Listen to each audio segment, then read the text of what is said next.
It once bustled with life, but today Uganda's industrial and tourism hub is a shadow of its former self. Jinja town in the heartland of eastern Uganda is a sleeping giant struggling barely able to evoke the vestiges of its former grandeur. Jinja West constituency is one of the electoral areas found in town, the other being Jinja East. Here are a few facts about Jinja West. It consists of two divisions, namely Mpumude and Jinja Central. The population size ranges between 70,000 to 80,000 people, with 36,000 of them registered as voters. 6 candidates are vying for this seat, and they are Harry Kasigwa, who is the incumbent, and FDC party. Harry Kasigwa, who is the incumbent and FDC party flag bearer, Moses Balyeku, the NRM party flag bearer, Moses Talugendo, the DP party candidate, Kibedi Zake, independent, Abdul Nakendo, independent, and Najib Kezala, another independent.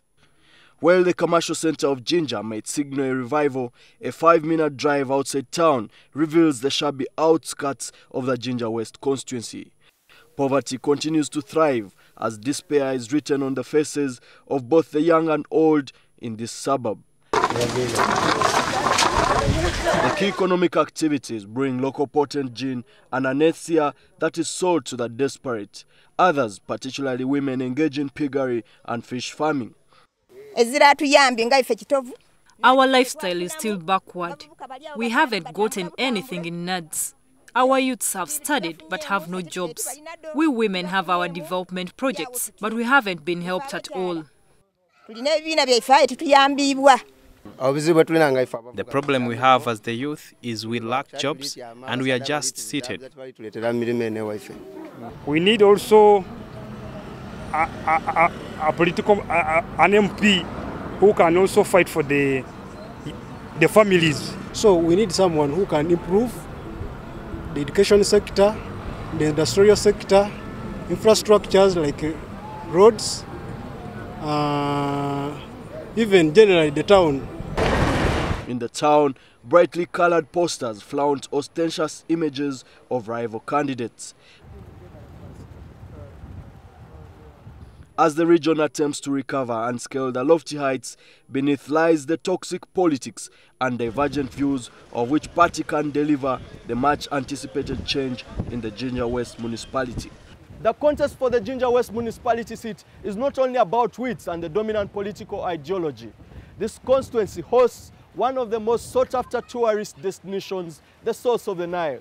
Where I'm standing exactly is the eastern bank, where waters from the Lake Victoria pour into the River Nile, beginning a journey of 4,000 miles into the Mediterranean Sea. The incumbent opposition FDC flag bearer Harry Kasigwa has already served 2 terms and plans to extend his term in office. Kasigwa rose out of the archetype of defiant politics in Busoga, an area once heavily inclined to the ruling party. You've already served 2 terms in parliament. Why do you think the people of Jinja West should give you a fresh mandate to serve in the 9th parliament? Now, why I'm running again for this term is to deliver this seat to the party that is going to win. And that is FDC. That's the prime objective, delivering this seat to the party that is going to win the election come February 18th. But as he attempts a 3rd term, Kasigwa faces stiff challenge from the NRM party young tack, Moses Balyeku, whose source of wealth and philanthropic heart is an enigma. In the colonial times, Busoga thrived and lent money to the colonial government. But unfortunately today, Busoga is one of the most poor areas. We've had a set of leaders that their main objective has been to acquire wealth through selling public assets that belong to the people of Jinja. Among them is the source of the Nile, is the Coronation Park, which is a public space, open space, and then some health centers around to private individuals. So I have fought successfully and retained and recovered those properties. So how does Kasigwa rate the NRM flag bearer? His answer is philosophical. If the elections were held in June last year, maybe he would have won. But you see, as they always say, that a day in politics is a long time. I think he didn't understand that dictum, that a day in politics is a long time. He didn't understand it. So he blew himself out of control. NTV phoned Balyeku, whose campaign slogan is to herald change, hunting for votes door to door.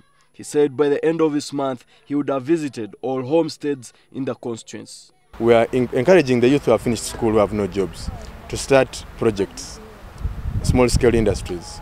We are sending a team of youth to China from every district. And these are going to come back here and they will start small projects and they become employers, not employed.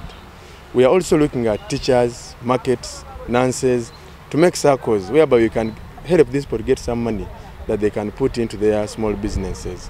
When asked who his main rival was, Balyeku lumped his opponents into one group. The race is between Balyeku and the others. I am leading and they are following. So it is their problem to fight me. Right now, me, I'm leading, so I'm not bothered. But as Kasigwa and Balyeku seek to challenge each other, DP candidate Moses Tolugendo and an NRM-leaning independent Zakechi Bedi are the dark horses in the race. NTV spoke to the DP flag bearer who outlined his plans for the constituency if elected. When I go to power, to parliament, I'm going to move a motion that power in Jinja and electricity, water should be accessed by every individual at a flat rate of maybe 6,000. The slugfest for the Jinja West constituency, which lies at the perils of Jinja Town, will not only decide who will make it to the 9th Parliament, but could be an indicator of the battle for political supremacy between the incumbent President Yoweri Museveni and Dr. Kizza Besigye in the Busoga sub-region. Emam Taizibwa, NTV, Jinja West constituency.